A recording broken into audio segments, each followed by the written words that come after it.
Hi everyone, welcome to Come On You Spurs TV, where we talk about everything Spurs. Today we are looking back at the match between Tottenham and Brentford at the G-Tech Community Stadium. With me to go over the key highlights, talking points, and a bit of chat and banter. I've got a new guest with us today. I've got Ben from who's a regular here, and then I've also got Chris from Meta Football TV. In the meantime, come on, ye Spurs.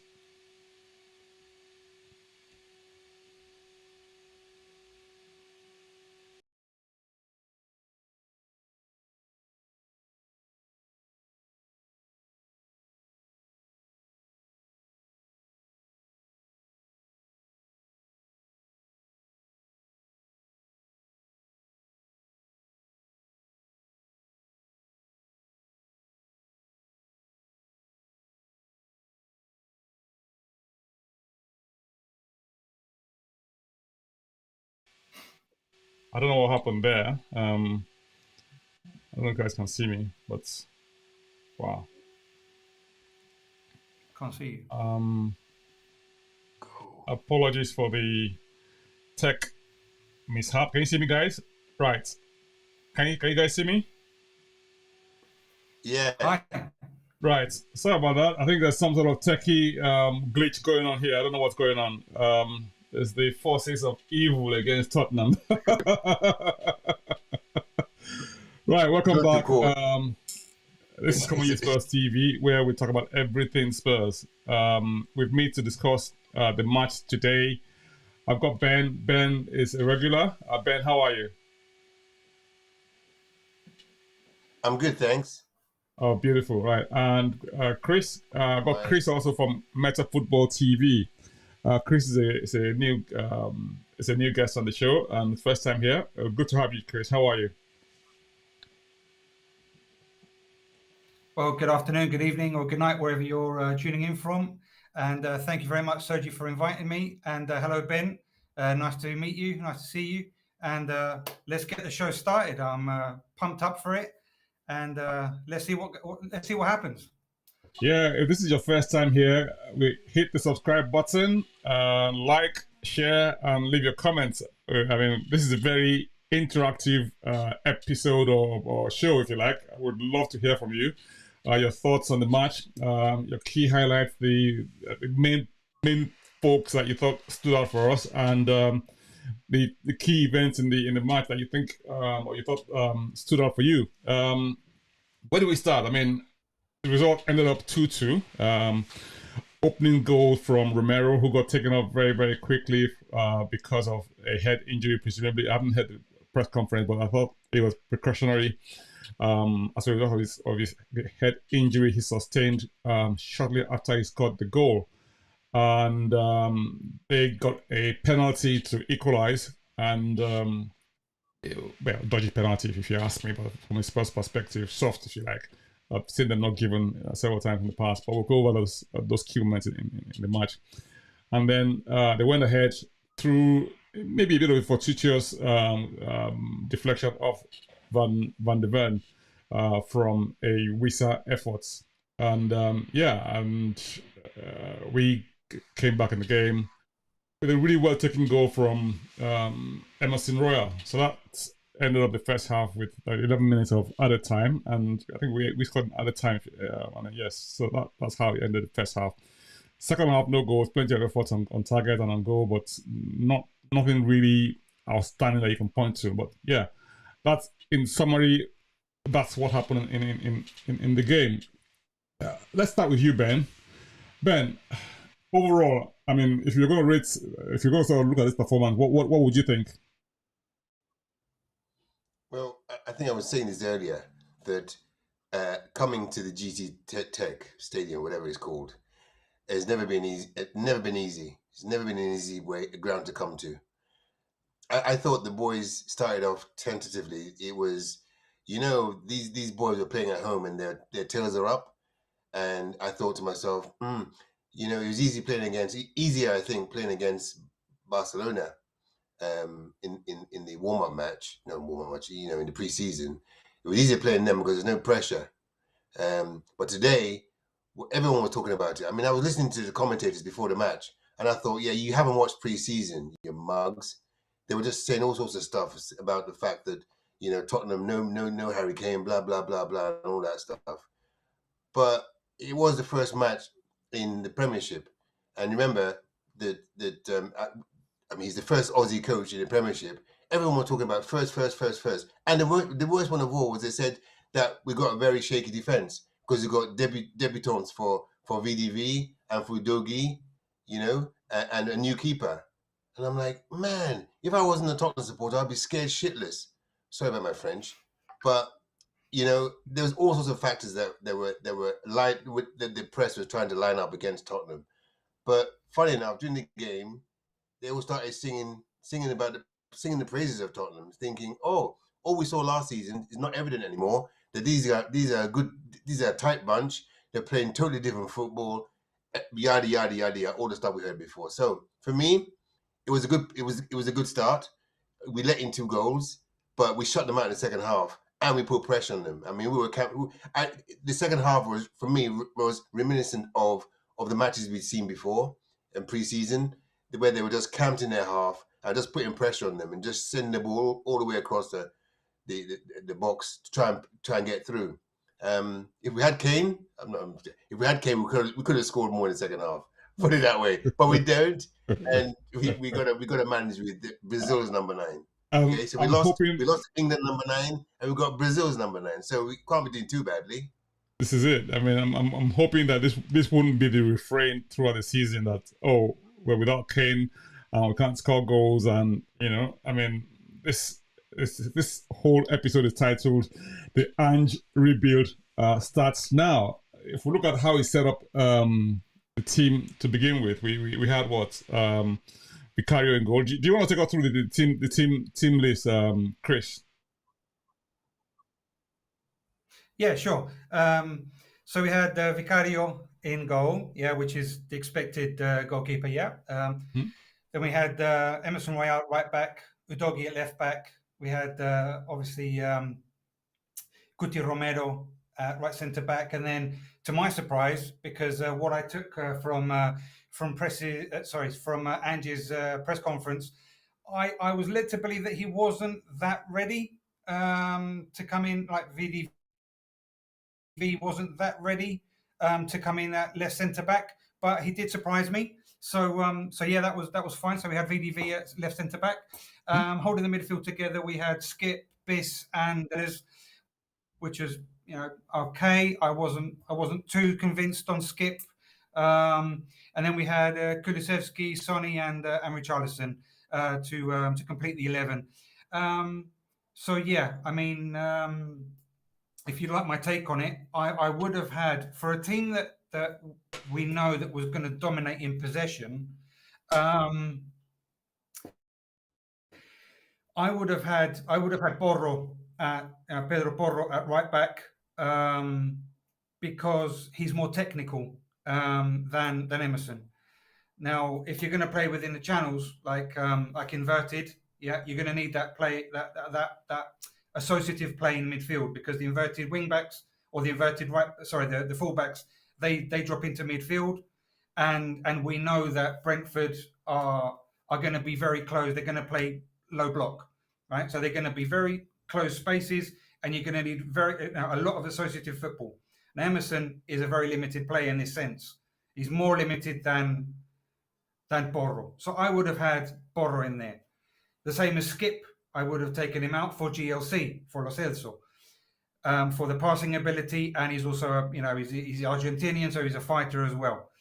But yeah, that was the starting lineup. That's what I would have changed. And right. Perhaps Sonny, because he's not 100%, I don't think. And time proved me right. Sonny was very limited today. And as soon as Perisic came on, I'm sure we're going to talk about that later on, but Perisic came on and he completely revolutionized the left wing. Crosses, he did a few, he didn't do step overs, but he changed it a bit. He created a bit more urgency in the right back in their defence that Sonny didn't do for those 70 odd minutes that he played. So that's my take on the starting 11 and you know. Right. Thanks for that. Yeah, sorry, I'm sorry. Yeah, thanks, Chris. I know that there are plenty of views on the starting lineup, and we'll look at how each one performed overall. I mean, but I'm getting plenty of comments. Keep the comments coming in. I mean, I have someone here who says the ref wasn't great today. We'll look at that. I mean, obviously in a minute, but just a quick word on the officiating before we sort of get into the match proper. I felt a few decisions didn't go away, especially the penalty decision, and I felt it was a soft one. What do you guys think? Ben? What about the penalty? Yeah, that was soft. Yeah, the penalty was soft. It was soft. I mean, they kept on showing it over and over again. They kept on showing it over and over again to try and convince us there was a pen. Yeah, okay, so he collected. Yeah, he did. He clipped him. He clipped. Yeah, I mean, Son clipped him, but only because he didn't go out of his way to do it. He did it because he was still in motion. I mean, I don't know what these guys think. They think that suddenly you missed the ball, you just stand still like a statue. He was still moving, so he clipped his leg, and that's it. It's done, and the ball had gone anyway. But you know how these things work. Yeah, I mean, for me, it was a soft pen. Even the commentator said the same thing. But hey. Yeah, I think he gave quite a few yellow cards, which I felt affected the game to some extent. I mean, he gave Sanchez a yellow card. I mean, what was that about? Really and truly, I didn't think he went through that, the player. Madison's sub yellow card, okay, for a bit of protest, I guess is the new rules, right? I mean, maybe that was a tad harsh as well. I think Skip also got a yellow card as well. Time wasting. And I guess I've seen them given, but overall, I thought it was a bit trigger happy with his yellow cards. I mean, especially against us. I mean, so yeah, from that perspective, I thought that was a little bit harsh from him. I've got a comment from Aglala Luizu. Aglala says his name is Eli. This is his Greek name, right? It says, "Hi lads, just send the link to loads of social links and tuning in, and just to let you know that Postecoglou currently has more points than Poch as Chelsea is losing 1-0 to Liverpool." Thanks for that update. This is going to be one of those seasons where, I mean, you have. Yeah, that's Ellie. Oh, 2-0. They're losing 2-0. Was it 2-0 right now? Oh well, so yes, I mean that 2-0. he sent his comment about a few minutes ago. So there you go. So I think maybe it's not been off to a good start yet. At least slow start for Poch in Chelsea. I mean, I'm not sympathetic. I mean, sorry. Right. So yeah, I've got Dave Clark. So you mean Dave says so Poch and Kane suffered. I know. So Dave says that the two most unproductive players in the Spurs side were the players I mentioned last week, Kulu and Son. First half, 56 minutes, right? One cross between them, and second half, they both get worse. I mean, how did Kulu get 90 minutes? I actually thought Mano Solomon was going to come on for Kulusevski. I thought it was, but I mean, I'm not the coach. Ange sees what goes on in training, and he probably feels maybe that was the right decision, keeping him on there. But Perisic, I thought, made a few important contributions to the left side. But quite a few revelations today. I mean, in many respects. I mean, Udogie, I thought, was absolutely fantastic. I mean, he was. But for me, the star performer probably was Bissouma. What do you guys think? Yeah. You go, Chris. I think. Thank you, Ben. I think Udogie was for his first match at a young age in a Premiership match against a well-oiled, although it's the first match, but it's a well-oiled Brentford side. Yeah, that we know how they play, especially at home. I thought he did quite a good job. Very, very good. And yeah, I mean, I can't fault him, and he's only going to get better because he's only going to get used to the league. So I would have liked to see him a bit more down the left wing, but yeah, they closed us out. I mean, I can't remember everything about Udogie. Kulusevski, listen, I've got a thing about when you play against a back five, right?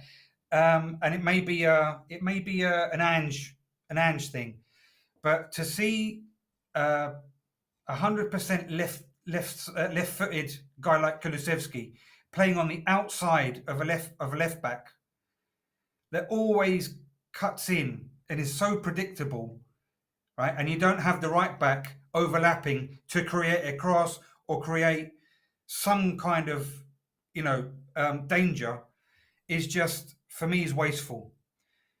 So they should.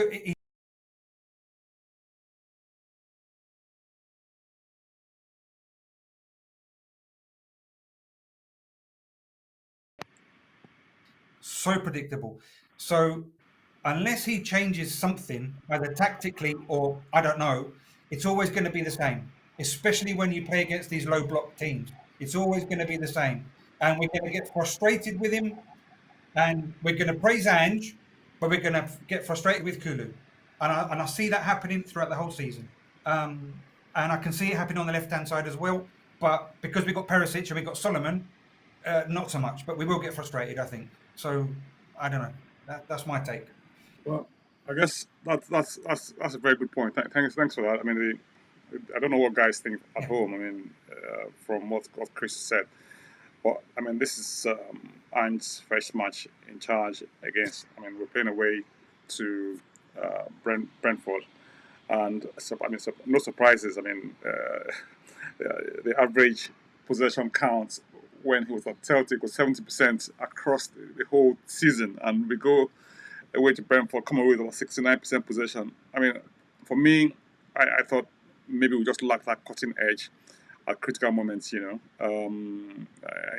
like this, like you said. Yeah, teams that play with low block about sort of put us under the sort of pressure, And again, someone said here that he's surprised that the subs Ange made. He should have made them a lot earlier. Okay, that's a fair enough point. But these things, like I always say, the coach is always, in best position in most cases to make these sort of decisions. And Dave Clark, thank you, Dave. Dave says that the difference between Royal and Son was simple. Royal made up for his mistake by scoring, but sadly, you can't say the same about Son's penalty. I don't mind players who take people on a 4. I guess that was very poor from the referee. I don't think that was a penalty. I mean, do you want to take this, Ben? This comments. What about yeah, the one from David Clark. I don't get that comment about this. Which Son penalty? No, he gave away a penalty. Did he miss a penalty? No. The penalty that that Brentford had was gave away. Yes, give away, exactly. Yeah. Oh, yeah. Well, you know what they say about comments. They're like AHs. Everyone has one, and the guy's made a comment, and he's entitled to make his comment, but I don't think you can't blame Son and say, oh, he should have known he was going to give away a penalty and then go and score a goal. I think the thing with Son, I've watched him since he came back, and all through last season, when he was playing, I was really pissed off with him until he told us the day before, after he had the operation, that he had problems with that he had to have an operation for. So since then, I've been watching him, and he's played within himself. I can't see that electric run that he used to do before. He doesn't take people on. He goes back. He sends the ball back. Everyone else passes forward. He always sends the ball back. No matter how far forward he is, he sends it back. You don't see him taking someone on, going to the byline, which we see this guy doing. We see Perisic do it. He goes to the byline, cuts the ball back. But Sonny will always pick up the ball and send it backwards. And I think he's still got problems with the operation he had. He's still trying to get back, his mobility, because, all through last season when he played with that problem, he's got muscle memory. From the way he used to play last season, he's still playing the same way now, and he's still, he maybe he's feeling a twinge. And what he's going to do, he's going to tell us at the end of the freaking season, that he was still hurting. That's no good. We should play Mana there.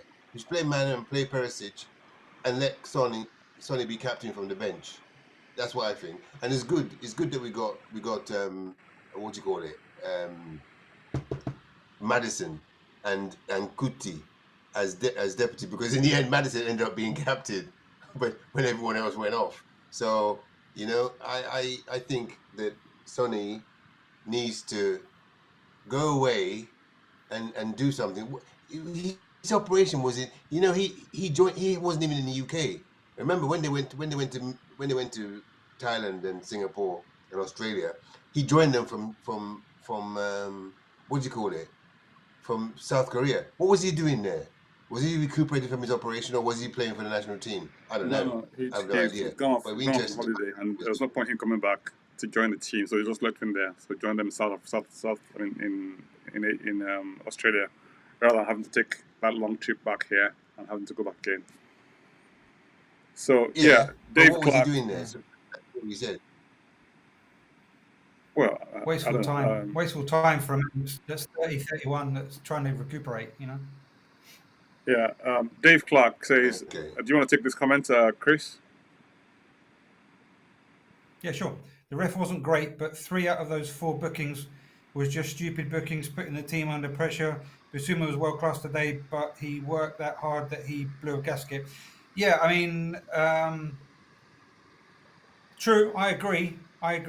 But then you're trying to do your best. You're trying to change in a new system, in a new environment, under a new manager. You want to win. You want to start the season well. Your mentality is totally different than before. Yeah. And you're going to put your foot in more than, do you know what I mean? It's a different mindset. But then, if, for example, Madison got the booking for protesting, for talking back, whatever. So yeah, 3 out of 4 of those bookings were stupid. Yeah, sure, but that happens in every match, and it's not. I know it's an analysis made by David, and thank you for the comment. But yeah, can they be avoided? Of course they can. But in every match, you can avoid, a couple or 3 that for stupid protesting or for kicking the ball or for silly things that can be avoided. So yeah, I agree, but what can we do about it? Yeah, I mean that's thanks very much for that. I think we've had a little bit hard done by with some of those bookings. I mean, if you recall, we had all this. We also had the Sanchez booking, which he didn't really touch the guy. I mean, I thought that was a little bit, that was a bit harsh from the referee. Yeah, definitely. Yeah, I mean, says someone. Ellie says is very impressed with the with VDV, that last ditch penalty area tackle in the second half was brilliant. The way his long legs wrapped around and plucked the ball away to safety. I thought that was good as well. I mean, Ben, what do you think? Yeah, it was good. Yeah, I mean, I think that VDV was really composed. I liked. I mean, he had a lot to prove because no one knew he was going to come on. And we all thought that he was going to be rested. It was too soon for him. He hadn't really trained. But there, I think in our forum, we got 3 people delivered a team sheet all at once. It was within seconds of each other, and it was brilliant to just see his name in there. But I think I think that he really deserved to play. I mean, it says a lot about the rest of the stuff we got back in the rest of the team. That VDB came in and walked straight into the team, and we got some others that either made the bench or didn't make the bench at all.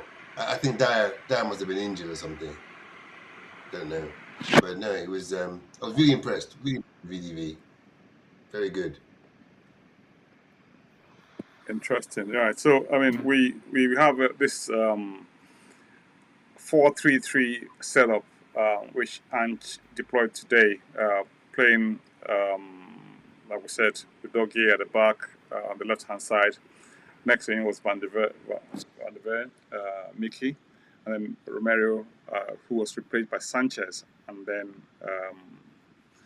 young Brazilian, Emerson Royal. And then we had in the middle Bissouma, we had Madison, and Oliver Skip. And up front, the trio of Kulusevski, Son, and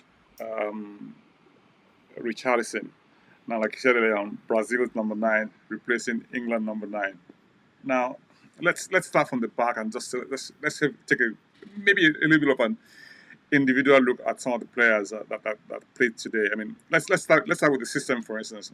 Do you think that was the right system to play against Brentford, given that Brentford obviously play a low block, and I mean you still play the inverted wingers, Emerson and Udogie coming in at several points in the game, and I thought both of them did that role quite well. Followed the midfield and ensured that we had that constant possession and maybe not turning over the ball a lot. It meant that Brentford had to play on the counter, and it was quite effective on the counter. I mean, to begin with in the first half, because I think one of their goals, in fact, both of their goals came from counters, right? And I thought maybe for their first goal, Emerson could have done a little bit better for stopping the guy from making the cross in the first place. You know, that led to the penalty. You know, so yeah, I mean, I thought that probably could have done a lot better in that respect. Now, how from that back four? I mean, this is the first time they're playing really together, right? So it's probably still a bit of work to be done in terms of understanding people who are underlapping and people who sort of give cover when required. And so I mean, so if you think about it, I mean, I thought Sanchez played a blinder today. I mean, considering he came in to replace Romero, and if you look at where Sanchez came from, I mean, from probably of how he was perceived last season by Spurs fans, you know, everyone thought he was on his way out, you know, and I thought he gave a really good performance today. What do you guys think? Well, I mean, I've got down. Sorry, Ben, do you want to take this? No, sorry, there's a bit of. So yeah, I mean, I've got written down here because I'm not going to remember. Sorry, Ben, you go, go on. No, you started. You started, so you finished. Go on, I'm good. The beginning, okay, because he made a few rash challenges, right? But that's okay. And then no issues. I mean, you know, and exactly what you said, Soji. Considering where he's come from, right? Not just physically, not just, you know, the environment of the team and that, but psychologically, right? He must have been, from a scale of 0 to 10, he must have been minus 20, right? Yep. And to play the game he played against Barcelona, to play the game, although it's pre-season, we understand that, but to play the game he played today, first game away from home, substituting none other than Cuti Romero, and doing it in not a bad fashion, right? I think he did pretty well, you know? So, I mean, I always had faith in that that Ange could recuperate him, that they could bring him back. Is he a starter? Perhaps no. But can he do the stuff like he did today with a bit more confidence, with Ange's trust, with showing and the fans can get behind him, you know, and as soon as he feels that warmth, as soon as he feels that love from the fans, and that his output will improve. So yeah, he did a great job today. I thought, for, like you said, from a mental perspective, I thought that recovery has got to be, I mean, commendable. Whether or not he remains in the frame for the future, it remains to be seen. So yeah, I mean, it's understood that we're going for a few more. I think one more defender, one more centre back. The rumour is that we've got Tapsoba. Somebody mentioned earlier on that Tapsoba may be in, and also that we may also be going for a striker. gift Orban. That's the rumor. Orban. Yeah, that's what. Orban. That's it. We're getting it. Yeah, very good, Yeah, very yeah. good, both of them. We're gonna be rolling, mate. Right. We're So gonna be rolling, mate. We're gonna have so many good days. So many. Get those two players in, and we're set. Seatbelts on, and off we go. Yeah. So Yeah, but will Tapsoba be in place of Cuti Romero? Is that what we're understanding then? No. I mean, Back up for him. backup. We back up. We need two players because Kuti gets injured. Kuti gets injured quite a lot. I can't see Tapsoba coming in as backup for anybody. I mean, he's starting 11 quality. Yeah, but I hear he's left-sided as well, isn't he? Oh, well, he's either side because he used to play in back three. So. Right. So yeah, I mean, I guess that's the whole idea of having a squad. So we'll see how that plays out, you know. But sure. It's good to have options. I mean, especially when you're playing tough matches across, because this league is very, very tough. It's a very tough league. I mean, if you look at all the matches that they've played so far. I mean, even though some of the score lines, I mean, if you look at City against Burnley, Burnley obviously huffed and puffed, but City put it away. I mean, clinically in the end, you know, Haaland kicking his 2 goals, and Rodri with his own effort as well. So I mean, that wasn't it wasn't the walk in the park. The scoreline probably just suggests that. I mean, City walked all over them. That wasn't the case in the match at all, you know. And I think it's key moments like that. They didn't create that many chances, but the few that they had, they put them away nicely. I think that was the difference between them and maybe Burnley. Today we didn't create that much in terms of clear chances today. You know, I think there's one time when Son was 1-on-1 on goal and he shot a goalkeeper, saved it. There was a block put on Richarlison.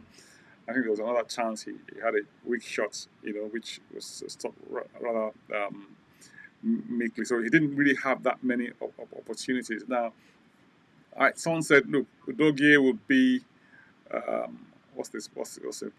Clark says, Udogie would be a very good player, but one thing I noticed about him is that he doesn't use his strength and doesn't think quick enough, but he will improve.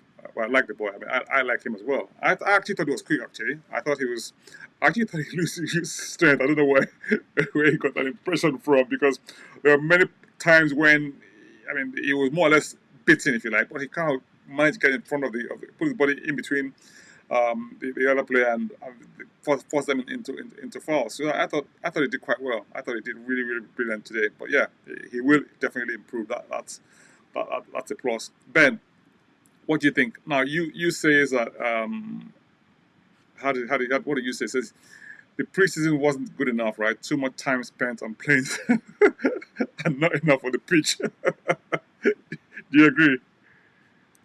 Was that me? He says you. Yeah, is that me or you? That's the name. Yeah. Yeah, I know. I'm just messing. I said this. You probably don't remember, Soji, but I said this in the forum. Yeah. Because I was seeing these guys who went to America just playing it every other night. You know, they were playing every other night. They were in competitions, and we had a freaking road show where we had people spotting the plane taking off from Australia, landing in Thailand, and there was rain, and the main match was off. And in the end, we got 2 matches out there, and we were there for almost 2 months. I mean, it felt like it anyway. But we've got 2 matches out in the Far East. We spent all this time flying there for 2 matches, and then we came back and we had 2 matches in the UK. We should have gone to the US and played like 6 matches. You know, that's what I think anyway. So yeah, I think that we spent too much time in the air and too little ground on the green. I mean, we haven't said anything about Vicario. Sorry, we haven't said anything about Vicario, but I mean, what do you guys think about Vicario? I was a little bit nervous in some moments, but I thought he gave a good account of himself on some other times as well. So it's a little bit like 50-50 for me, if you like. What do you think? I think Vicario is. I think the thing with Vicario, the thing gets to me before it gets to Chris. I've noticed the audio gets to me first, and then I start talking, and then Chris hears it. It's Right. almost like it comes to me and bounces off me to Chris. But Chris, go ahead. You know me, I'm always jumping. Chris, please go ahead.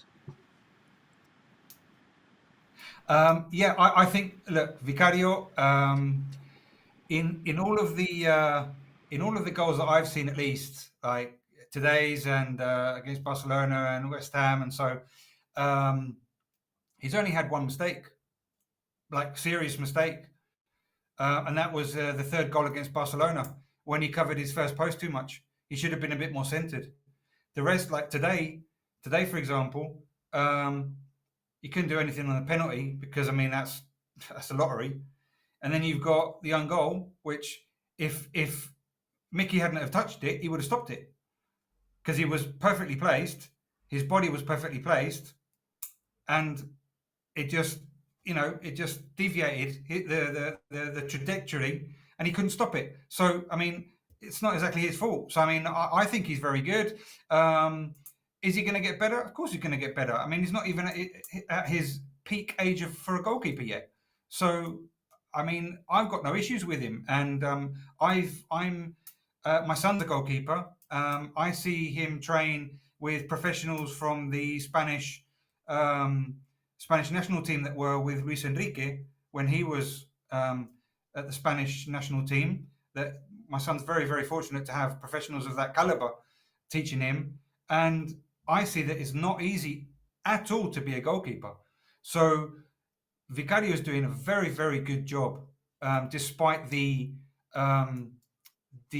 doubts that he may create. But with a better defense, he's going to gain confidence.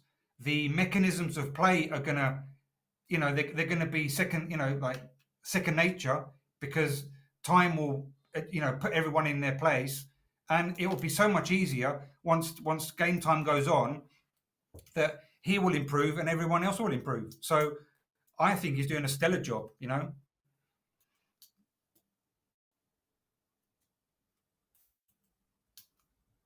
I gotta agree with you. I'm gonna agree with you, Vicario's involvement in the team. No, I was saying, Ben, sorry. I was saying that the what's the word? You get the sound first most times, right? Maybe you want to sort of add to Chris's comment on Vicario. Yeah, I do. I get it. He comes to me first. Go ahead. Yeah, I agree with what you say about. Yeah, I agree with what you say about Vicario. I think the thing with Vicario is he's I love the way you say Vicario, by the way, Chris. So it's good. So yeah, his involvement is with 4 players. Normally all other players. I remember his defensive connection with 4 players all at once, and that's going to take time to build up, and especially if they keep changing.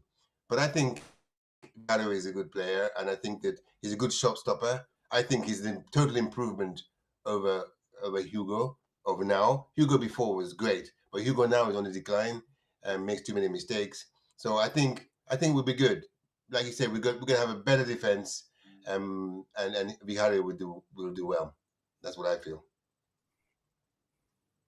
And this guy David just keeps on making comments. Because I mean, and thanks for the comment. He's made David. a comment about Son, that he thinks Son's on the. And I was saying that David says that Son gave it penalty because he doesn't know how to tackle, and the defensive area of the pitch is the last place you want Son. I think Son reached his peak a couple of years ago, but is on decline. He also says that you can't say he's anti-Son because his white Spurs cap has a South Korean flag on it. Just being honest about the guy, and it doesn't seem getting back to his old form.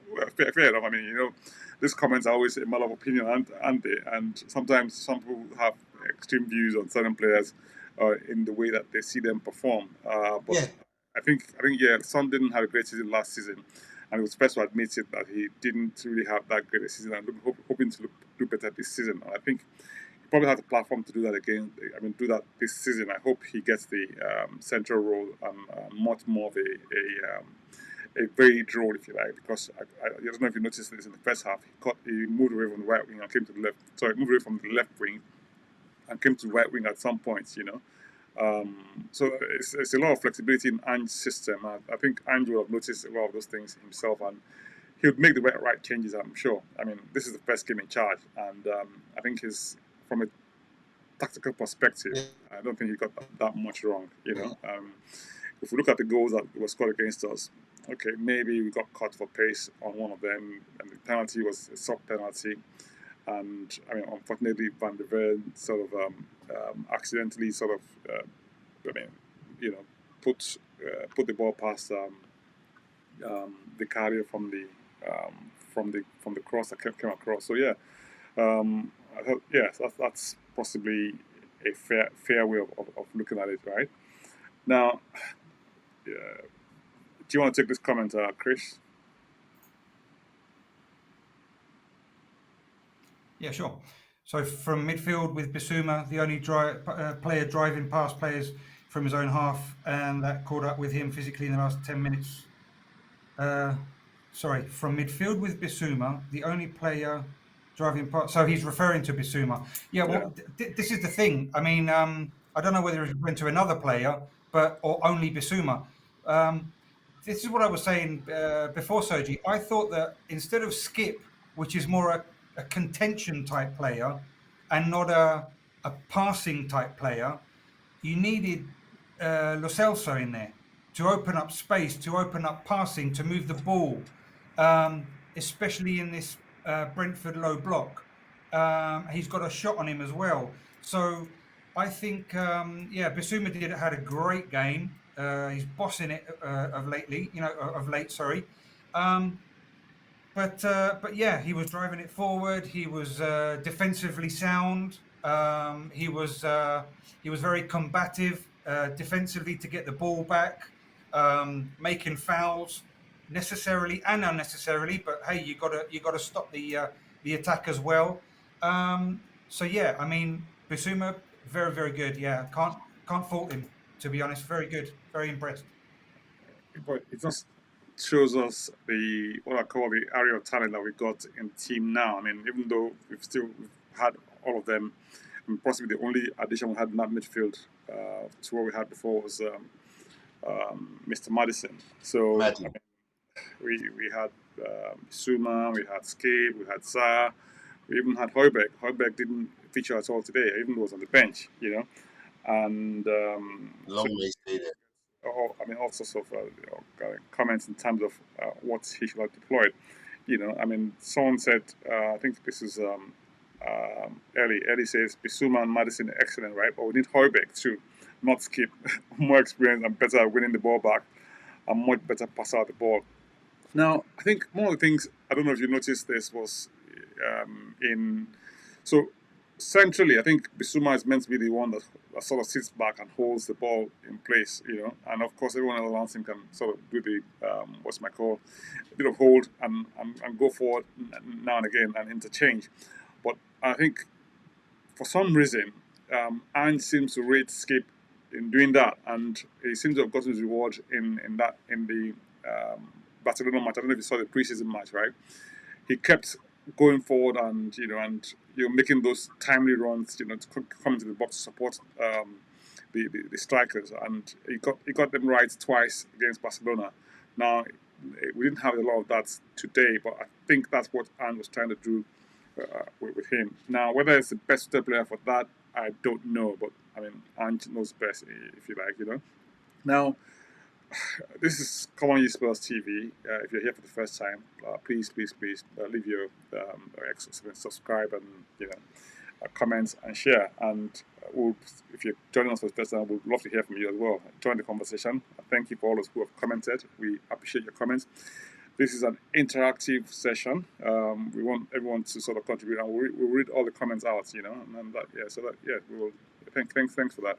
Now, whenever I type in you or show you's comment, I want those things. I'm talking to them. So you is somebody who has his name as you, YOU. So please, Ben, I'm not talking to you. I'm talking to you on the comments. So that isn't injured to start a mini mission. I heard it was about Kane Levy, but I bet it's not getting the captaincy of Manchester didn't help him. he needs to go. Right. I'm not one to scapegoat players or have a go at them. Honestly, I don't subscribe to it. I mean, some people always sort of have a go at players and say, but hey, please, guys, what do you reckon? Well, I think there's no smoke without fire. And Dyer, remember, we know for a fact that Dyer unfollowed Spurs. He unfollowed Spurs, whatever it's called it on Twitter.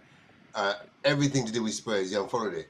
Yeah, but we don't know the reason for that. Even without thinking about it, the day. No, listen, I'm coming to that. The day that Kane leaves, the number 10 shirt gets given to Mads, and then they make Sonny the captain, and Vice is Maddie, who came in yesterday, and who's the other lad? Romero. Jesus, Romero. Kuti. Yeah, but Davis has been there. But Dyer, and I meant that. Dyer had been there from year dot, and he would have thought he was going to get he was going to get captaincy.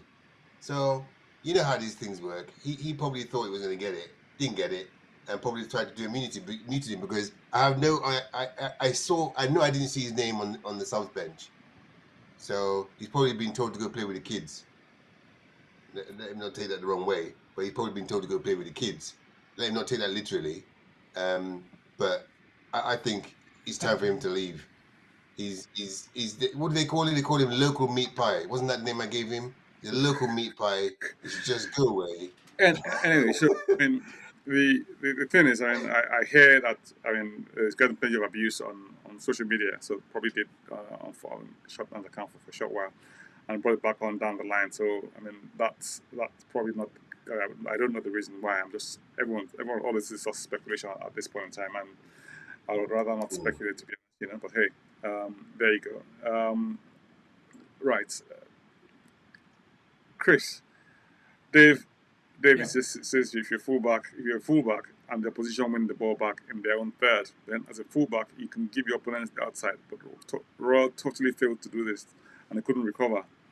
Yeah, that's what happened in that second goal, wasn't it? I mean, I thought they could have done a lot better than that. I mean, you say that.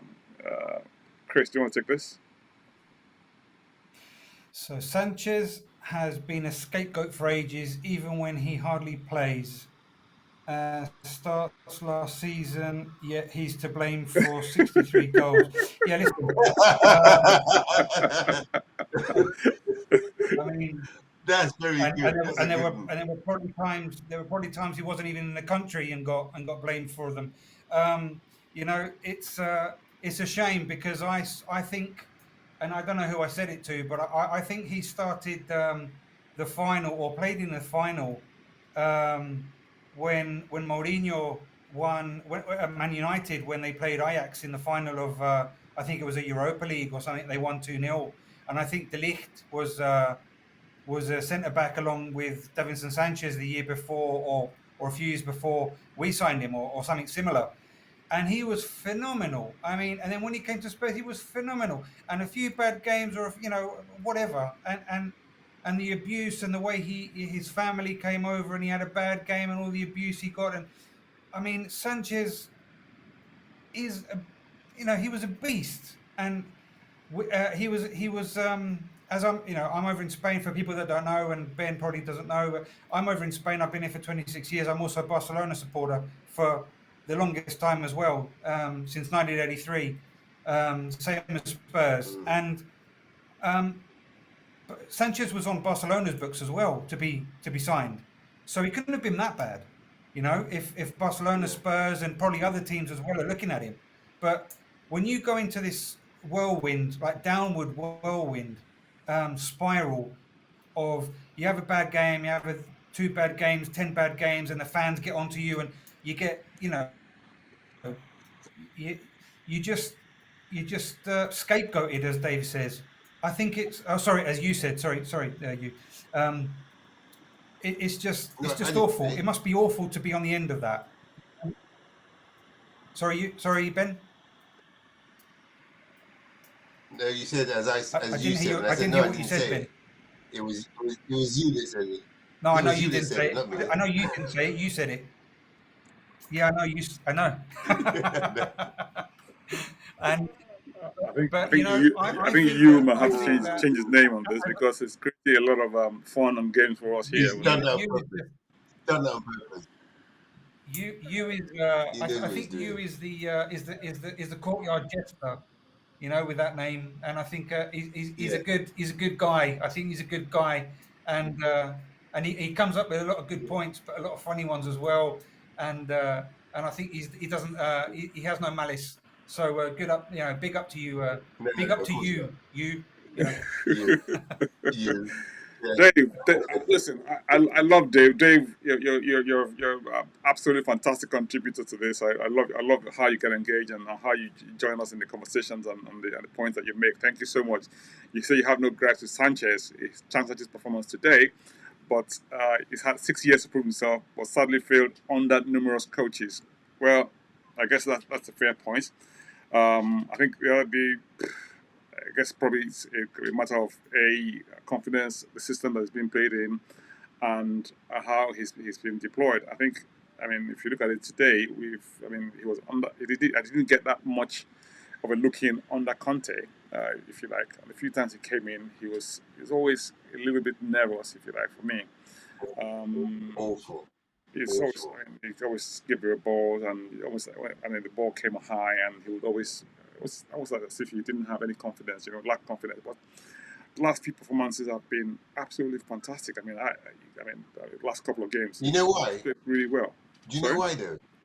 Or you Do you know think why? you think because Do you of know what? tell me. I think it's because of the thought of playing football with bombs dropping around you. He thought he was going to go to Russia.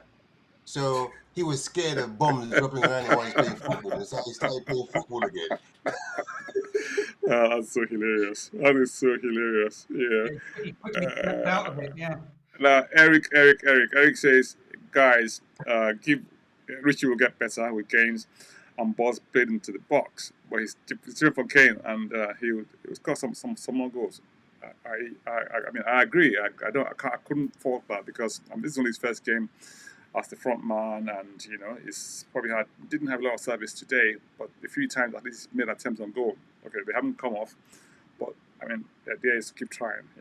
Keep trying, and I'm sure that he'll bang in the goals. I predict that he'll probably bang in 20 goals for us this season, but we will not see. It remains to be seen. What do you guys think, Chris?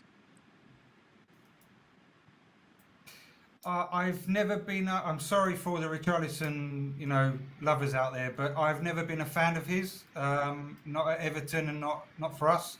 But I don't like to put people down just for the sake of it. I like to analyze it, and what he does have is he does fight a lot. He does make defenders uncomfortable, and I'm sure the goals will come.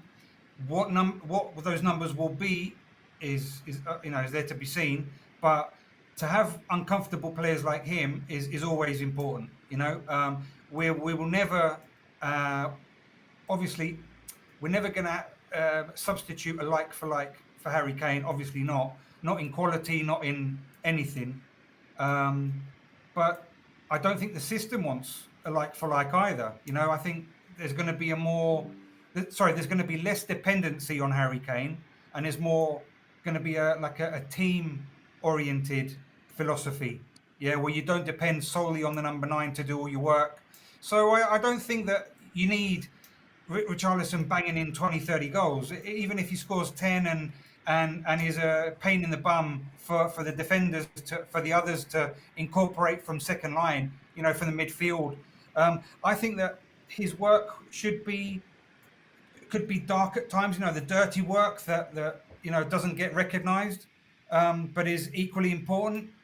That's fine. Why not? Why is that bad? So, good luck to him and all the best, but it's not my type of player. He's not my type of player, but I'm sure that if he's got the trust of Ange, then no problem. No, I've got nothing against that. Yeah, the way I look at Richarlison is this, right? Like Ben said at the beginning of this. He's Brazil's number 9. For him to be Brazil's number 9, there's got to be something there. You know, I mean, they don't have mugs up there. You know, they don't deal with mugs at all. I mean, and that's the first point. Second point is that, I mean, he probably hasn't got a good enough, long enough run in the team to sort of last season. He was injured for most of the season. He went off to the World Cup and came back with injuries as well. So it hasn't really had a good run, long run of the team. And he's always called late substitutes, and so he's not really had. So I'm thinking that perhaps if he gets a long run in the team, becomes the main man for a sustained period, his confidence will grow, and he'll bang in more goals. Now, Dave's made a very, very important point here. I think I would love to hear what you guys hear from you guys. I'll start with Ben, but before, let me just read out the comments, right, and then you tell me what you think, right? He's very concerned about the Spurs going for African players because Tapsoba and Orban will both miss January in the African Nations Cup alongside Bissouma and Sarr, and also Romero and Richie will also, sort of South American competition. Now, we have this many players going away to play for their countries in the African Nations Cup and the South American competitions. It means that we might lose them at key moments in the season. What do you guys think? Let's start with Ben. Well, first of all, I hear what he's saying, and it's the perennial excuse. There's not an excuse, but a perennial thing is always raised when people realize that they've got quite a few African players. Now, first of all, Orban doesn't play for Nigeria, so I don't know where he's going to African Nations Cup. He's never played for Nigeria yet. He might be. Well, he might be selected Nigerian, but he hasn't. Yeah, but then let him come to Spurs and play well. He hasn't gone yet, so you can't say he's going to go when he's not even in the team. But fine. But the key question is because of the chances of. So it's from a Spurs perspective, rather from the players' perspective. Of course, players always want to play for their countries, right? I mean, no one wants to stop you from playing for your country. But if that's going to impact your ability to perform or play for your club, is that a good enough excuse not to buy them? That's the first point. Second point is this, right? Are they away long enough to affect the outcome in the season, or are they key enough players for us that we can't replace with the other players in our squad? So that's always the thing. So you then find sometimes, in the course of the season, some players might get injured, some players might not play for lack of form. You have other players coming in for them. So it's one of these arguments whereby if you want to lead, depends on which area the coach wants to lead. Think, okay, I've got enough talent here that I would have them more in the season than away. They're going to be away. They're going to be away for a short while. We can cope in that period with what we've got in our squad. If we can't cope, then it's a problem. What do you think, Chris? Before you go on, I couldn't believe I said that without moving my lips. I said all that without moving my lips.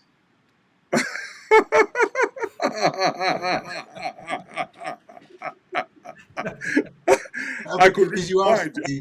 I'm mind reading, boy. I'm mind reading today. Come on. You gotta give me props, boy. It was wonderful. No, go on, Chris. Go on. I was going to say that anyway. So I'll just take your name out and put my name in there. That's great, brilliant. But I was going to say that. Honestly, I was just leading up to that by saying that it wasn't even that bad. But that yes, even if they do go, we can get an injury to a player. We can get all sorts of different things. And that you might as well not buy players because they're going to get injured. Do you know what I mean? So I agree with you. Right, Chris. Yeah, I've got. Yeah. That's why I'm not. I haven't really been watching social media that much, so I don't know why the Tapsoba the Tapsoba link has suddenly got hot again. Because I would have gone for Percheurs because he's so versatile in that sense that he can play the six, he can play the centre back with no issues. So that is a player that's not going to go off to the South American competitions, right? The Copa America, I think it is, and he's not going to go off to the African nations. So that's someone that injuries aside, you're not going to lose on national competitions. Whilst Tapsoba will be, presumably. That is why Romero, bar injuries, will go with Argentina. So you've got that issue sorted if you buy a Percheurs. apart from the fact that he's a very good player, in my opinion. But yeah, I mean, yeah, Dave is concerned. Well, you know, you don't have to be that concerned. I mean, it's only football, but you know, it's. I understand where he's coming from. You know, fair point. Fair point.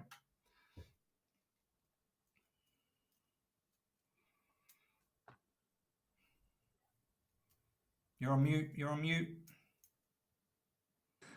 All right, thanks very much for that, Dave. I appreciate your comments. Chris and Ben, thanks also for the comments as well. And now, if this is your first time here, this is Come On You Spurs TV. Leave your comments, join the conversation. We love the contribution of everyone. It's totally interactive. I'll try and bring on as many comments as possible. And yeah, even the new comments as well. I mean, I've got a new contributor, if you like, to the debate today. He goes, Eneta Okena Biri here, I think yes. And Eneta, I hope I didn't butcher your name, you know. Sorry. Right. Kulu shocking, son of the praise, Vicario needs time, Richarlison typical performance but tried. Emerson getting beat time and time again on his side. Goal will overshadow this, I guess. Right, so here we go. It's probably a bit of a summary of the performance for the team. Do you want to take this, Chris? Sorry, was that for me? Yes, I said, do you want to take this comment or do you want to respond to it? Oh, sorry. Kulu shocking, sort of Vicario needs time, Richarlison typical performance. Yeah, Kulu shocking. Yeah, I mean, I think I said it before. It's typical one-trick pony. I've never been a fan of Kulu. I'm sorry. Just not for me. He needs to learn how to play with his right foot and go down the wing and cross. You know, because it's always left foot. Vicario needs time. Yeah, definitely. I mean, he's good as he stands. But yeah, he'll only get better. And I can't see the rest of the comment. Sorry. Sorry. Yeah, he said he was. Hold on one second. I think I got the wrong one. Yeah, no problem. I think I can see it in the chat anyway. Oh, there you go. Oh. Right. I look like Harry Kane now. I know, right? It's a Kulu shocking, some of the pace. Vicario needs time. Richarlison typical performance, but he tried. Emerson getting beat time and time again on his side, you know, and but goal will overshadow this, I guess. Yeah, so that's his comment or her comment. I don't know if it's Eneta is male or female. Yeah. Yeah. Okay. Well, thank you, Aneta, for that. I think I got to the point just before Richarlison. Yeah, Vicario does need time, but from what I've seen of him, I've got no issues. I'm comfortable seeing him in goal. Richarlison is typical performance. He tried. Yeah. I mean, I said that before. If he can be a pest for others to score, or if he can bag a couple, then that's fine. You know, I've got no issues. Emerson getting beat time and time again on that side.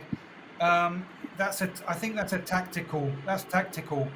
When you play such a high line, you are obviously going to leave a hell of a lot of space behind your fullbacks. So is it his fault? Not really. But then when you're one-on-one and they get past you, is it your fault? Yes. So it's a bit of it's 50-50 on that one. Is he a good defender? The jury's out, but then the goal will overshadow this. Yeah, he scored a good goal, that allowed us to draw, so yeah, 50-50 for me, Emerson, Right, thanks for that. Dave gave a really, really funny comment here. David Clark says that if I've seen more service in an empty church than what Richarlison got today. that's a funny point. I saw no service. Yeah, I mean, let's just do a quick rating of each player very, very quickly. If you want to start first, let's start with Vicario. On a scale of 1 to 10, how would you rate him, Chris? I'll give him a 7.5. Okay, very good. Why?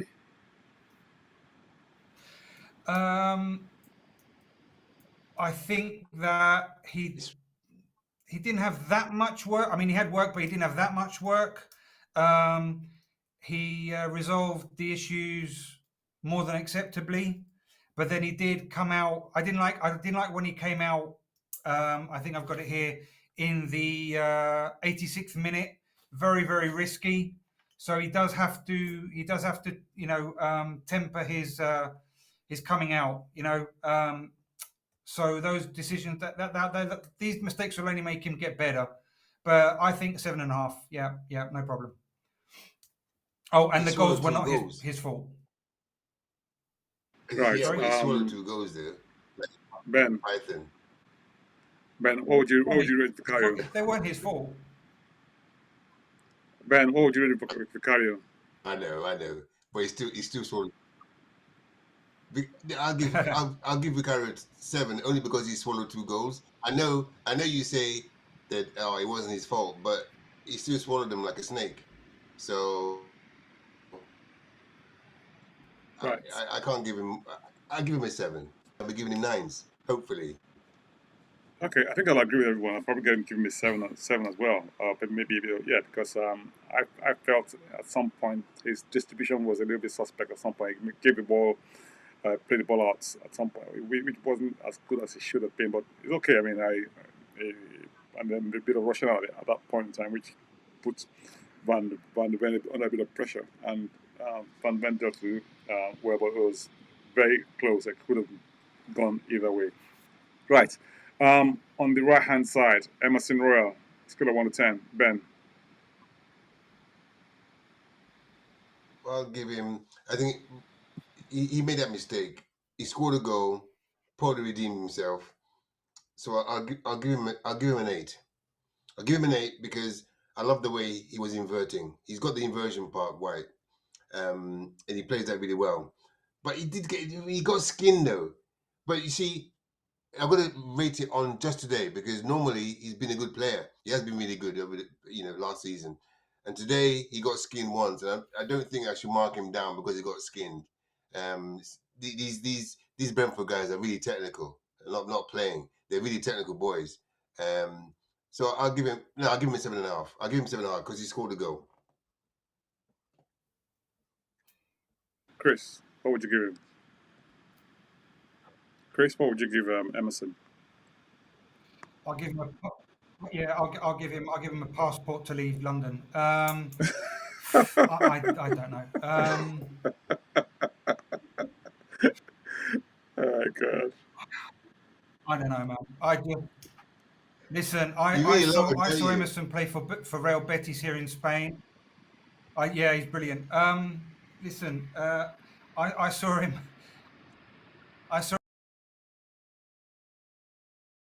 Back, and he was outstanding. Since I've seen him play for Spurs, I don't think he's very good in a 4. But based on today, and only because he scored a goal, I'm going to give him a 6. Okay. Fair enough. So yes, I would give Emerson a 7 as well. I thought he did quite well. Apart from the letting himself get skinned on that goal, but these things that happen by very, very fine margins. I mean, fine margin there was the deflection that went off Van de Ven. Otherwise, Vicario had it covered. So yeah, this thing happened in football. So I guess if you don't, that's I'll give him a 6. Right. The right hand side of defense, Romero scored a goal. We had to go up very quickly, so probably didn't. I mean, obviously, probably difficult to rate him for his performance. I mean, of course, scored a goal, so that will probably best to rate Sanchez because he was there for much longer. Sanchez on a scale of 1 to 10, how would you rate him, Chris? I will give him a 7.5 because he wasn't perfect. He made a few rash tackles at the beginning. He got a yellow, although it wasn't his fault, but the yellow could have been detrimental. We know in hindsight it wasn't, but it could have been detrimental. But I think 7.5 is a fair assessment for Sanchez today.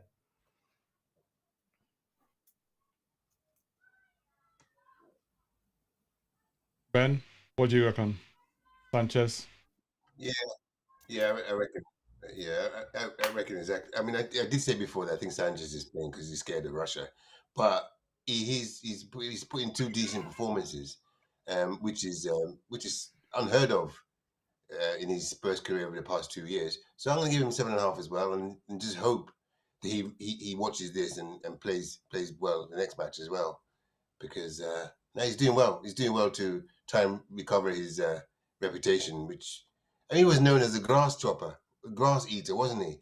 Because he was comical how he used to go down and just eat grass. The attackers made him eat grass last season, and the season before was terrible. So I hope he's going to learn to stay on his feet a lot more and get double digit performance numbers as well. Well, at least numbers above 5 anyway. So yeah, 7.5 from me. Okay, so from my perspective, I think probably get 7.5 as well, because I thought he did quite well today.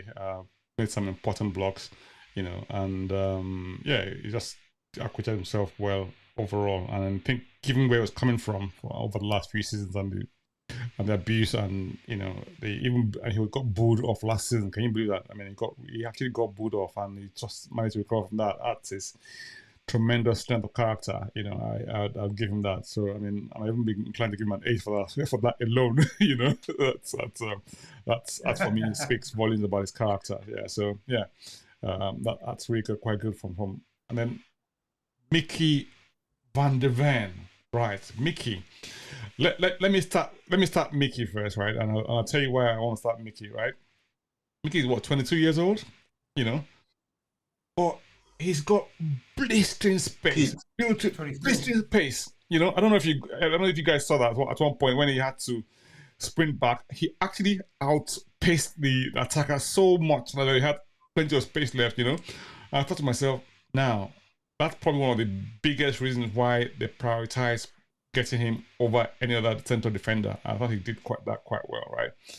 For someone who's come in first match, never played with the team before, and I thought he gave an outstanding performance. For even though a goal went in off him, I don't think that he could have anything to do with that. But overall, mightily impressed, and I thought it was quite decent today. I thought it was quite decent. So I'll give him a 7.5, 8.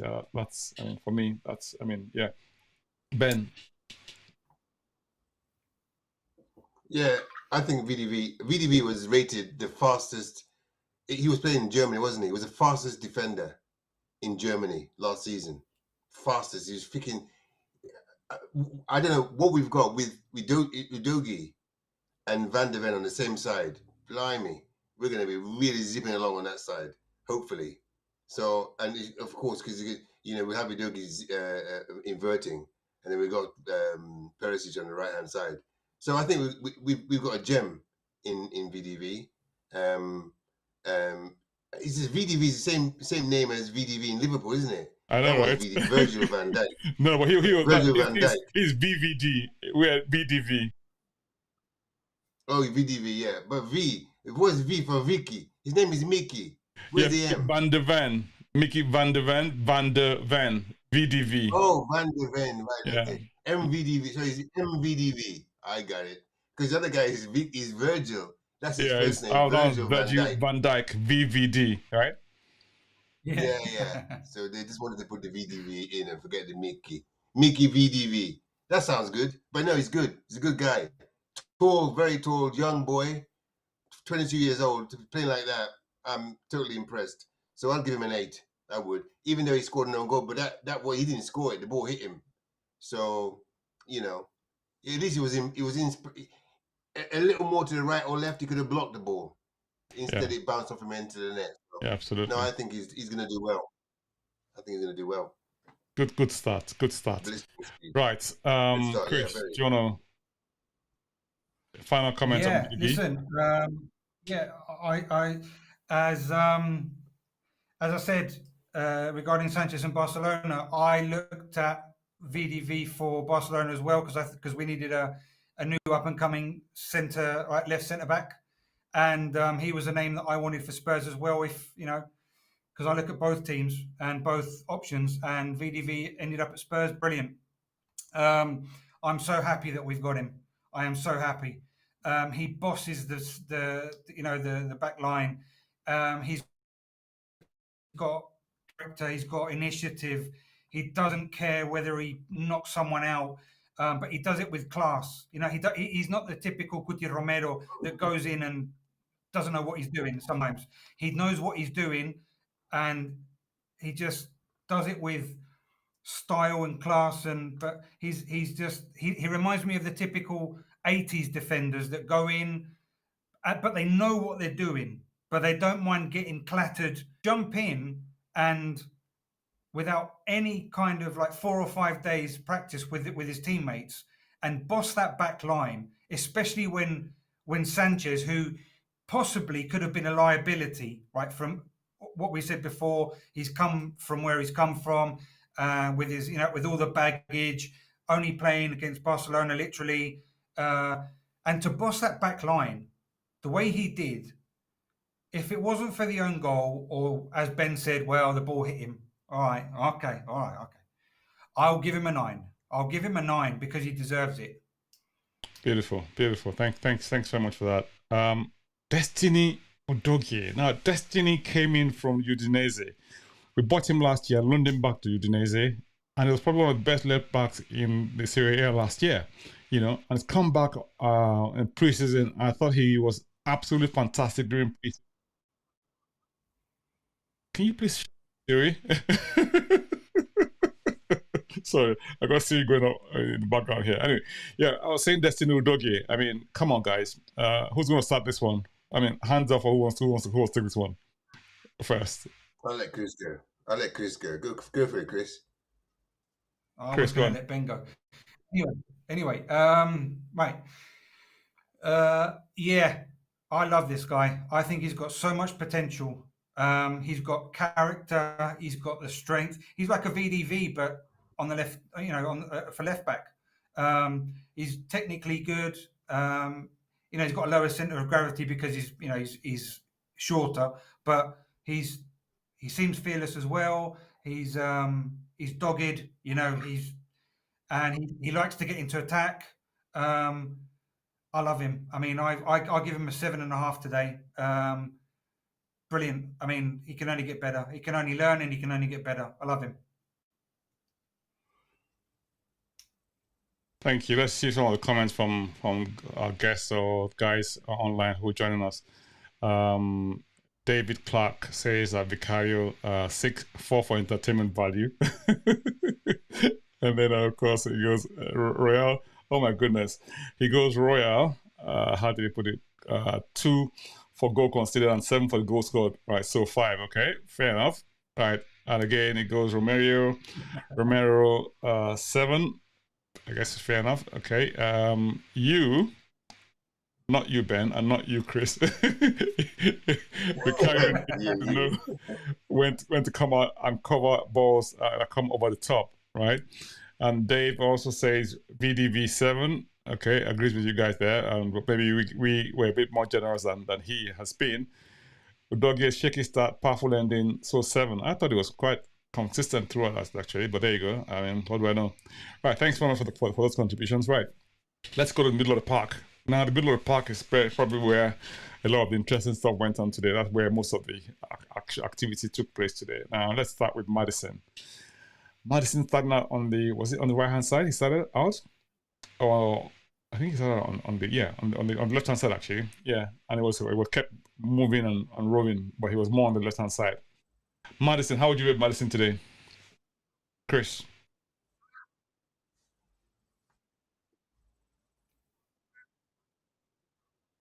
Chris, how would you rate Maddison today? It was cutting out. Was that for me or for Ben? Sorry. Oh, that was for you, Chris. I said, how would you rate Maddison today? Maddison today? Yeah, thank you. Right, Maddison, I thought was very active, was very Maddison. Very Maddison. I mean, brilliant ball in for the goal. And I didn't see anything wrong with him, really. I mean, I thought he played as he normally plays. The only thing is, if you compare him to what they used to do at Leicester, they were very counter-attacking, using the breaks, so he would get forward more. Now we're more static in play, so he has to pass the ball more, cross the ball more. But, I thought that he was very, very sound, and I'll give him a 7.5. Beautiful, right. Mr. Ben, what do you think? Yeah, I think Madison was class. I mean, he put the ball on the plate for Kuti. I mean, how we haven't seen that since we had Ericsson, for Christ's sake. So for me, that's one leg of Kane sorted with Madison there, because we all know that Kane was 2 or 3 players rolled into one. So that's one of Kane's legs, and then all we need now is a good striker, and then we're sorted. But the way he put the ball on the plate for Kuti was absolutely fantastic. So for me, I know he's going to fight for a spot in the team with a very fit Lo cellmate, but I think he's class, really. The way he puts the ball on people's heads for goals means that I'm going to struggle to give him less than 10, but I'll give him a 9. You give Madison a 9, okay? And okay, he's crucial to the team. Right, I would agree with you. I'd probably say 8.5 as well. I thought he did quite well today. Did really well, actually. I mean, think about it. He was actually. I mean, he had assists for both goals, even though the second one was a tad accidental. But that was from his activity. If he wasn't persistent in that role, that was playing on 2 assists. Yeah, I mean, Mate, 2 2 assists. Come on, I mean that's a good 9, a good 9 right there. Right. Yeah, and he's in my fantasy team as well, so he's brilliant. So that you win on all counts. Right. Dave says Madison top performance 8.5. Right, so we're not too far off on there. Now they in the middle of the park we had Ives Bissouma. Right. Should we do Clark? Should we do Skip first before we come to Bissouma, or do we do Bissouma first before we go to Skip? Let's do Bissouma first, right? Bissouma. Right, Chris, you go first. If Bissouma, I would give I'd give him an 8.5. Very good. Boss the midfield. That's what I was expecting last season, but he was misused. So, but the past is the past now. He's been bossing it for quite a while, pre-season, especially Barcelona. This game as well. We have a solid midfielder in this guy, and I'm so happy that we've got him. He's just brilliant. So 8.5, Fantastic. I mean, Yves Bissouma, Ben. Yeah, I think Yves was he just carried on, and he's been a revelation, hasn't he? Yves. I mean, when he was playing for Conte or not playing for Conte, he looked like he was struggling, but since he's played for Ange, I mean, just the way he just dribbles amongst. He doesn't have any fear, does he? He just dribbles amongst the defenders and gets in there, and you know why that does? Because he means you're going to have to foul him and bring him down in the box, and that'd be a nice penalty. But no, for me, Yves has been a consistent player under Ange. Well, he's a disciple of Ange Ball, and for that I'm going to give him a 9. Sorry, but that's for me. He was the main engine room. I think he got man of the match as well, didn't he? He got man of the match. Oh, did he? Rightly so. Yeah, he did. Yeah. Yeah. Rightly so. Rightly so, in my opinion. So right. I give him 9. Sky Sports. BBC gave it to Mbuma. I don't know why they gave it to Mbuma, but there you go. What do I know? Anyway, they like beards. I thought Bissouma would have convinced them with his lovely hairstyle, but what do I know? Anyway, yeah. For me, if Bissouma, gosh, I thought he was majestic today in many respects. You know, he had this amazing confidence about him. He was composed, he was calm, he was cool, and he had like as if he had like hours on tons of space. You know, he had a way of creating space for himself. You know, and taking the ball from tight angles and making space, and just suddenly from being very tight, almost became very open. You know, and he has this vision as well. You know, people short pass, long pass, and I thought it was really, really, really good today. I mean, I'll give him a 9 easily 9 without a doubt. I thought it was world class. I mean, Dave seems to agree with me, but he's gone a bit further. What does Dave say? Dave says, is Bissouma world class? He gave him 12.5.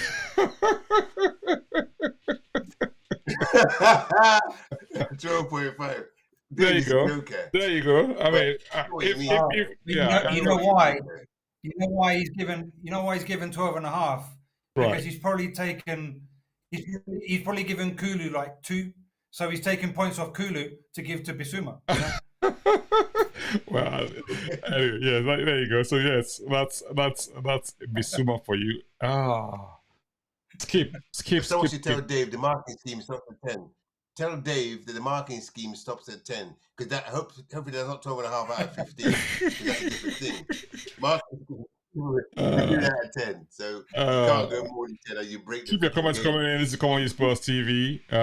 If you're joining us for the first time, hit the subscribe button, share this with your colleagues, leave your comments, and of course, like as well. Thank you so much for all the comments you got coming in. I really appreciate them. It's made this so much fun. We really appreciate it. Thank you so much, Dave. Dave, you've been fantastic. You have also been fantastic. What's it? Enate, is it Enate? Yeah, I think Enate has been fantastic as well. Thank you so much, guys. It's been lovely having you guys on. Right, Skip. Oliver Skip. Now, Oliver Skip just came off from the under 21s championship, having won it with England, you know, and he's had a bit of a break, but he came back very, very quickly. And for me, I thought Ange must have looked at that and thought, this is the sort of guy I want in my team, you know, with the sort of dedication. He didn't take a long break. He said he had enough. And a lot of other people are saying, oh, okay, I've had a very long season, you know, play with under 21s and still come back for preseason early. I thought, I mean, that is giving what's we call attitude, you know, the positive vibes. And he's only what, 21, you know, and he came from our youth team as well. So I'm not sure he gets as much credit as he deserves, because I mean, I think he's going to be a masterclass player. I don't think Ange. I think Ange started him for a reason, because he sees him in training. He sees his attitude, he sees his aptitude, he sees his application, he sees that drive. You know, I think even though he's underrated by a lot of people, I think he'll come out to be a really, really top flight player for us going forward. It's an asset for me, I think. And I would easily give Skip a 7. You know, Chris, what do you think? Yeah,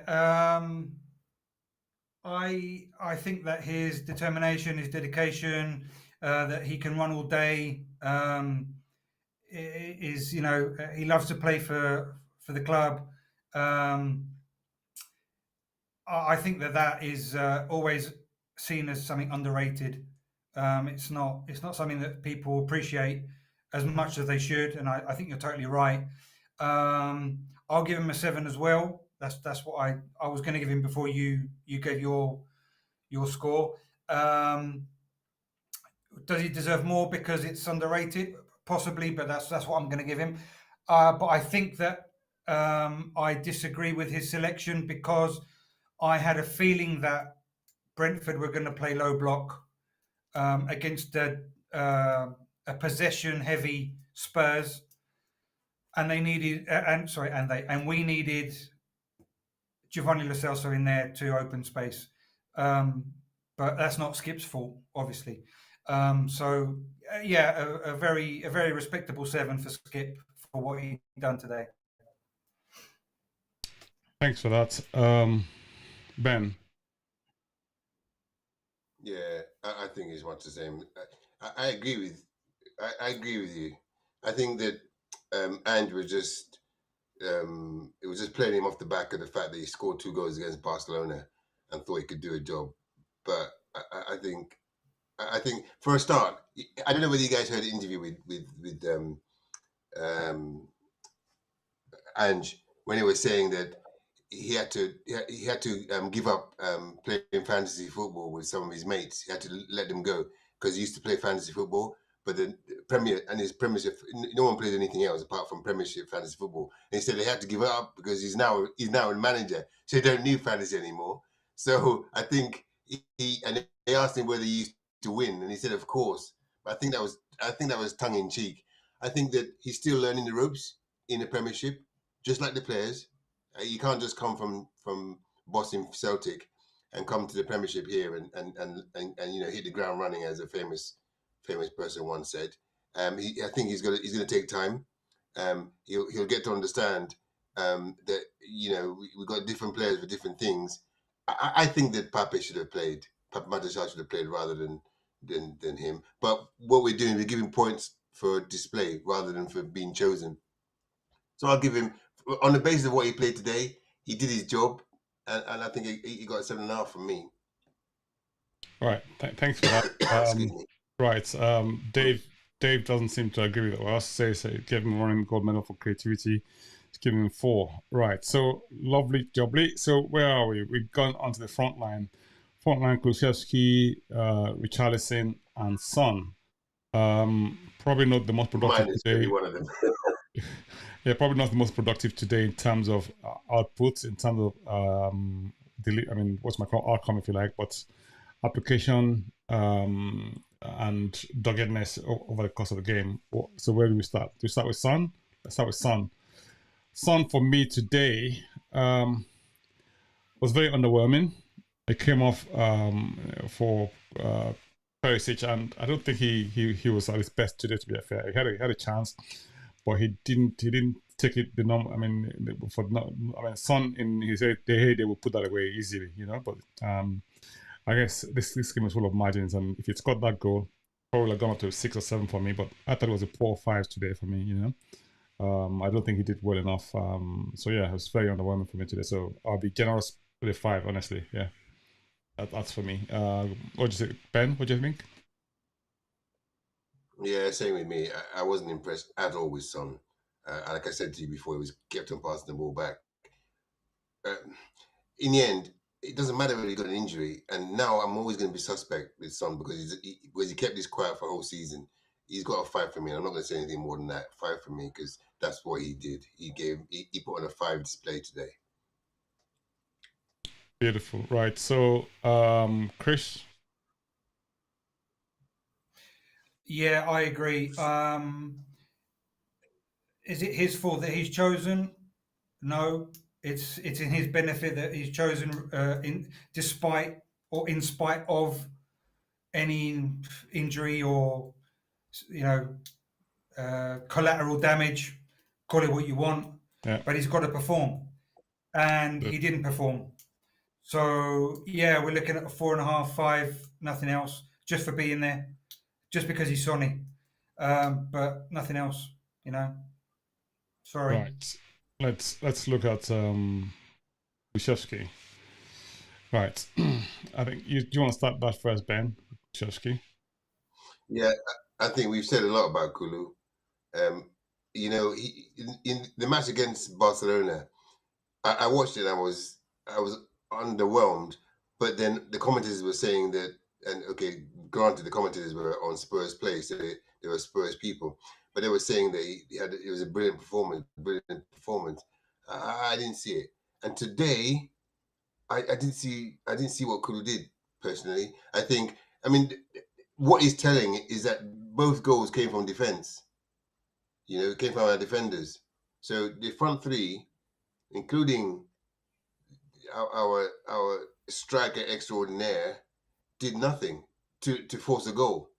I'm not saying they did nothing at all during the game. They did something during the game because Richie was doing his normal thing, making himself a nuisance, turning and missing, that kind of thing. He's good at doing that. But Kulu, I don't know. I really don't know. I mean, if not for what Chris said earlier about the fact that he doesn't think he's a good fit for Spurs, I wish he told someone before they made him permanent. Because when he first came, people were saying he's a one-trick pony. He's only got one leg. He's only got one leg. But last season he was playing well. But now he can't seem to get. He can't. When he gets the ball on his left peg and shoots for goal, he ends up at a corner flag. For me, he's not doing it. So maybe it's I don't know what to attribute it to. And like you said, we're just rating him on today's play, and maybe over the season we'll have 38 pieces of information on him, and we'll be able to find a summary of where he is. But for me, today was poor, and I give him a 5 as well. Great. Yeah, I mean, I guess everyone's agreed that Kulusevski and Son went that great today. Dave was very complimentary by saying that Son gives him 2 for keeping his hairstyle in place. That's why you're laughing. Oh, this guy, Dave is the joker. Dave. Yeah, Dave says, let's go back a little bit to Van der Ven. Dave's comment says, in my over 6 decades of watching football, I've seen loads of players with pace but with no brains. But with the little upscript snippet I've seen from VDV, he looks not only quick but reads danger very well and is very proactive. I agree with that 100%. You know, Richarlison. Do you want to take that, Chris? Yeah, well, I think. Are you going to go with my previous comment at the beginning of the show about Kulu, or do you want my score? Oh, please. Oh, sorry. I thought you gave me a score about Kulu. I'm sorry. Can you please do that? Well, no. I mean, it's not going to be impressive, but yeah, it's fine. Listen, anyway, mine, haven't you?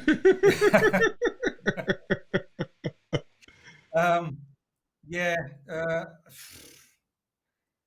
I don't know. I mean, I'll give him a 3 for not falling over. Oh dear. Okay. All right. So fair enough. I guess very few people are impressed with Kulu and Son today. Now, Richarlison. Chris, do you want to take this first, and then Ben, I'll shut. I mean, give a summary. Go on, Chris. Richarlison. I wish I didn't have to say anything because, I mean, as I said, okay, it's just our front three are, you know, when everyone started saying, you know, when as long as we sort out our defense, we're all right, and then we have to analyze Sonny, Kulusevski, and Richarlison. It just gets. I don't know which is more depressing, the defense or the front three. I mean, it really does get, I don't know, a bit tricky. I'll give Richarlison a 6 because he's meant to score goals and he doesn't, but he turns up and he gets angry a bit and he I don't know, he makes defenders uncomfortable. I'll give him a 6. Right. Ben. Yeah, Richie for me, like I said, he does his ritual of making himself a nuisance and turning around and missing the target. But he'll get there in the end, I think. Hopefully, I don't think Chris believes he will, but for Spurs' sake, I hope he gets there in the end because we need the goals. We can't keep relying on Romero and Royal to get all our goals. We need the front three to come to life, and it might happen. You never know; it might happen. So, to cut a long story short, I'm gonna give him a 6 just for harassing the defense. All right. Thanks for that. I mean, this guy's funny again. Yeah, this guy is so funny. You know, can't throw back a cement. So 6.5. So I guess, I mean, like Richard said, he didn't have a lot of service today. So he was feeding off scraps. So really and truly, the few chances he had, he tried to, I mean, one of them was blocks, you know, and the other was I think it was a mute save from the goalkeeper. So he didn't really have much in terms of opportunity. A few times he tried to come out to try and get the ball and get into the game, which it's similar to what Kane used to do for us. You know, I don't want to go back to Kane now, but I mean, for obvious reasons, we're going to get plenty of people who miss Kane, you know, and that's going to be the refrain for a long time to go until the goals start to come in. But this is Ange's first match, you know, so kudos to the boys. I think we gave a good performance, like Ben said at the beginning. If you listen to the commentaries on the box, you found people being negative to begin with, and then over the course of the game was going. I mean, you just saw, I don't know, Spurs had almost 70% of possession throughout this match, you know, and it wasn't possession for possession's sake. It was possession like in their third, you know, for most of the game, and it was controlled possession. It wasn't, you know, they weren't allowing them to turn over. They had a few opportunities, or even those opportunities that they had.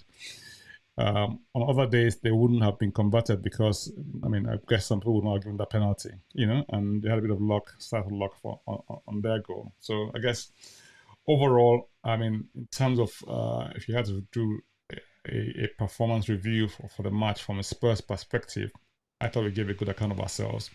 I thought, given the way Brentford play, and the fact that they haven't been beaten at home in a very long time, even against top team. When I say top team, I mean even City. You know, they beat City home and away last season. They beat Liverpool. They beat Man United. You know, I think only Arsenal, top six, got a result from there. So it was they had what's the word? A really strong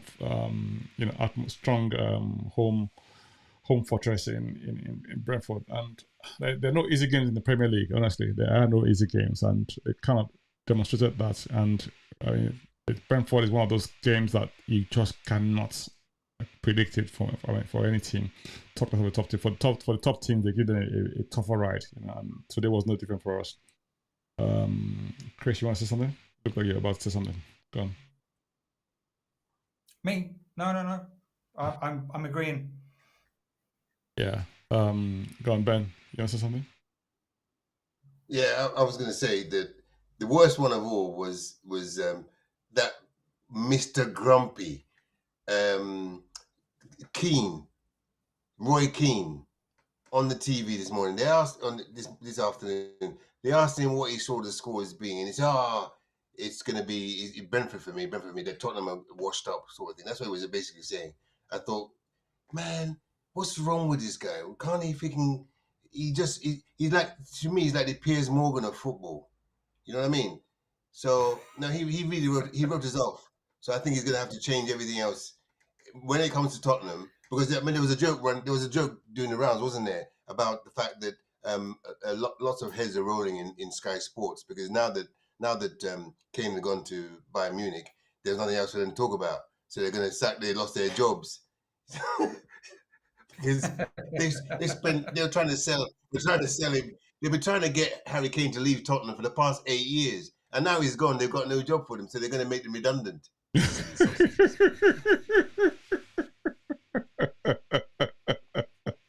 Oh dear.